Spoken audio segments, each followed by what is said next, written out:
So Disney's been trying real hard to make us not want to go see their films. That's why I'm on the winning side. How to Train Your Dragon was an animated film released back in 2010, being noteworthy for having beautiful visuals, beautiful moments between characters, and of course, the dragons, especially Toothless, the Night Fury. Now my goal with this review is simple: to prove how well this recreation is done at bringing new life to an already famous success from 2010. Also, we will be comparing this to the original first movie, not the books or the spin-off shows, and there will also be mild spoilers in this video. But I have a feeling if this video is about the remake, then some of you have already seen the original. So on the surface, the film is exactly the same as the original, except for just a couple of things. Number one, extra content. There are some extra interactions with Hiccup and the other characters that give this movie way more context for who these characters are and how they feel. However, they did cut out one scene that I think could have helped out a lot with the overarching story. They cut the scene where Toothless shot fire into the Terrible Terror. You know, that scene that perfectly represents me eating fried food. But jokes aside, this does cause a bit of a problem once the final fight comes around, which we will get into later. What this movie does succeed in, though, is adapting the original almost one for one. But what they do is that they switch things up a little bit to add a couple little changes to shake things up a little bit. And the acting is amped up by like 10 compared to the original animation. One of my personal favorite moments is earlier in the film when during the meeting of the Vikings, when Gerard Butler hams it up so much to encourage the other Vikings to find the nest. In that same scene though, we get the moment where Gobber is trying to help Stoic to understand Hiccup, but he keeps gloating about what it means to be a Viking. It feels super real and you understand why Hiccup would get sick of it. Shoot, Gobber gets sick of it himself. And then there's the scene between him and Hiccup, where you can hear the passion in Stoic's voice as he tries to make his kid understand his point of view and lead him towards what he believes is right. And the scene near the end where Stoic thought Hiccup was dead, you gotta remember, Gerard Butler's real mother passed away before the new film released. So this was likely filmed while he was still mourning his mother, and possibly the reason why his acting is more visceral than normal. Rest in Valhalla, my good lady. You have raised a good man. Though the pacing is pretty tight, there are some moments when the dialogue does tend to speed through certain lines. Some are funny. I am hurt. I am very much hurt. But others... And now the spinning. Thank you for nothing. They also kind of speed through the reveal of the dragon's nest and the Red Death, which is a bit odd, but I mean, what can you do? But on to the characters and performance, and this is going to be probably my favorite part of the video.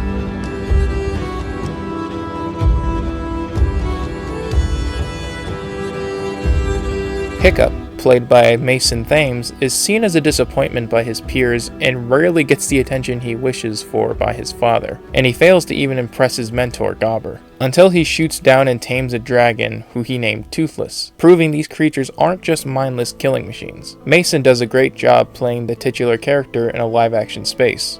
He's quirky, he's stubborn. Even in the newer scenes, he keeps up the charm of Hiccup. Speaking of Toothless, played by CGI, got his tail fin torn off when Hiccup shot him down. Now incapable of flying on his own, he and Hiccup work together and become best friends, and even unite the dragons and people of Berk in the end. Toothless is probably the best VFX creature since Thanos. The sheer amount of detail put into his design is breathtaking, and oh my me. The flying scenes of Toothless are the real standout moments of this film.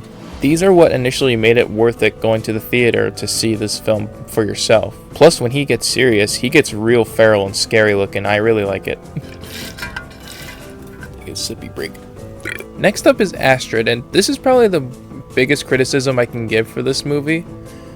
But I don't hate Astrid. A lot of people hated on her actress, or at least they just generally criticized her playing her in the first place, and they didn't criticize for the reasons, I don't want to get too deep into it, but people need to find better things to criticize is all I'm saying. But anyway, next up is Astrid, played by Nico Parker, and this is an odd case because her actress puts on a good performance. However, I just don't think the writers had a really good hand on really adapting Astrid as a character. In the original, it was a small detail, but Astrid did seem to really care for Hiccup, even if it was out of sympathy. But she still wanted to prove that she was the best Viking Berk had to offer. In this one, she straight up admitted she should be the next in line for the chief, because she's envious of Hiccup's wealth and the power his father holds. She also really didn't care about Hiccup either, or his situation, which kinda sucks if I'm being honest, though she did also mention she came from nothing, which I guess is true, but we never really were given any information about Astrid in the first movie, or even in the other 3 films. We barely got to see her parents. Like, they showed up near the end of How to Train Your Dragon 3, but even then, they were just faceless. Like, you couldn't even see their face. Though I guess her parents do kind of show up in the middle during the Trial of Fire. I don't know. I just wish, like, I don't know. I don't get it. Though she does seem to forget her motivation right after she met Toothless in this one. So, I guess she's just fine. Now, Stoic, on the other hand, he's perfect. There's enough said. I'm so happy they kept Gerard Butler as the character, and he looks tough as hell. Absolutely beautiful. The emotional moments with him especially hit hard in this new film, since Gerard Butler is giving it his all in this reenactment of a performance he did 15 years ago. God, it's been that long? The side characters still hold up as a fun addition to our main cast. I like the actor who plays Fishlegs too. I first saw him in Deadpool 2, and he actually became one of those actors I just enjoy seeing when he shows up. The guy playing Snotlout does a pretty good job. I love how Snotlout as a character is just as much of a dork as Hiccup, just flipped around in personality. I was kinda iffy on Gobber, but I did grow to like him. The other dragons keep their cartoony appearances, but they just up the intimidation and the realism. They are also redesigned beautifully in their own unique ways.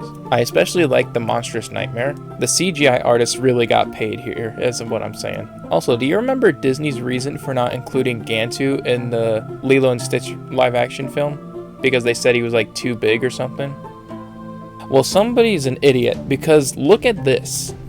Do not say something isn't possible when it comes to CG. CGI is all about bringing the impossible to life. Disney, where dreams come true. Some settings in Berk were actually filmed on location, including Iceland and the Kingdom of Denmark. Both locations were popular hotspots for Vikings during their time, to raid, trade, and other manly activities, I'm sure. The fights and action scenes are fairly well done, especially the final fight with the Red Death. It's just as intense as the original. However, there is one caveat. When Toothless blasted inside the mouth, my question is, how did they know to do that? Why did they leave out the scene with the terrible terror? That told us another way of defeating or incapacitating the dragons. But here they kind of just know to do that. My guess is Hiccup saw Toothless charging up right here and figured he could just do it when faced with the situation later, but I'm not sure. I do have an update. They did actually recreate this scene, but it was a deleted scene. In the end, we decided it didn't quite need to be in the movie. It actually dragged down the pace a little bit, and Hiccup was already learning that everything they know about dragons is wrong. So even though it was a cute moment with a bunch of terrible terrors, ultimately it didn't make it in. I don't really understand the reason why the director thought this. I think this scene actually adds a lot more to what we know about these dragons. I don't know. More stoic and dragon action is always good. Some say it's too close to the original, and while many beats still hit well, there's not enough new or surprising stuff. Some people want more innovation. Now, I do understand this, but people seem to forget the purpose of a remake. It's supposed to reintroduce what made the original movie / source material so interesting and popular. But above all else, it's supposed to be entertaining for newer audiences.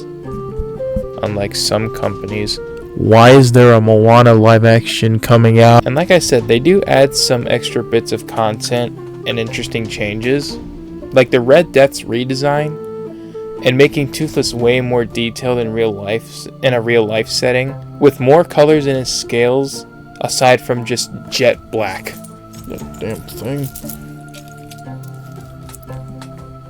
I swear he's very fussy. Another common complaint is some of the charm, wit, and warmth of the original feels muted. Some feel the energy is more serious or less playful in places. Now, I can definitely see where people are coming from when they're talking about this, which is totally understandable, but sadly that's just one of the cons of making a remake to something that's already so iconic. But that doesn't mean different interpretations are off the table. Like, I'll be the one to say, when I first saw the intro clip to How to Train Your Dragon 3, where Hiccup was just standing there in that suit of armor with the flame sword and everything engulfed in fog. I thought we were going to see some serious stuff go down, only for the little rascals to come in and mess up the entire operation.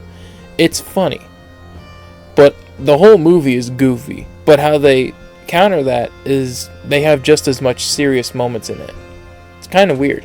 It's like being on a roller coaster and right in the middle of it you are paused to take a break, keep going again, and then you pause again. I don't get it. It was very weird, which is why I'm glad that this new movie is a new interpretation of the original in some aspects. Even if it has to be a little more serious, I'm down for it, because in the end that's just all it really is, a different interpretation. So if you don't like it, then there's always the other one to check out, and if you're not into that either, then you found your answer. You're just not into the franchise. And some viewers question the necessity of a remake.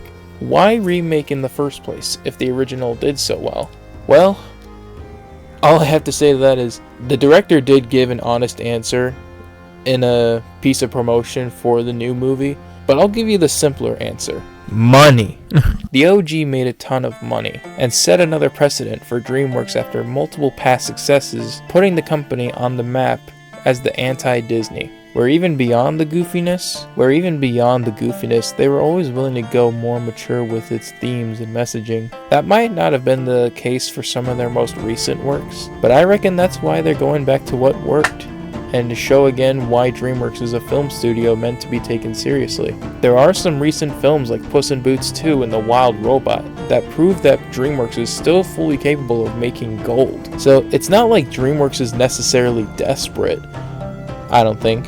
But it's just to prove that they can do something just as fun but also different with an established formula. Should you keep eating the same Five Guys burger for the rest of your days? No. You should go down the street and try that Steak and Shake. It's the same concept, but the food is just made a bit differently. If I had to give this movie a score, I almost gave it a 7 out of 10, but for all the good it has done, and for how dedicated the whole cast and crew were to making the best remake they can, I decided to bump it up to an 8. Honestly, I was close to a 9, but when the sequel does come out, and trust me, it will, when the sequel does come out, I'm probably going to make it a 9 or a 10, because the second How to Train Your Dragon is my favorite sequel to an animated film. I totally recommend you get a copy for yourself of this film, whether you're a fan of the original films, or if you've never seen the original and prefer realistic action, then you will definitely enjoy it. How to Train Your Dragon is meant to be a film about fantasy, character, and growth. And I think this remake does a great job of it, implementing all that, and more. Again, Gerard Butler as Stoic was the best part of this film for me. Well, that'd be it for tonight. If y'all appreciated this review of How to Train Your Dragon, please hit the like button and subscribe to the channel for more reviews like these. Next episode we'll be covering K-pop Demon Hunters. Let's see if I can maneuver around the copyright system for this one. But for now, have a good day and have a good night, and I'll see you next time.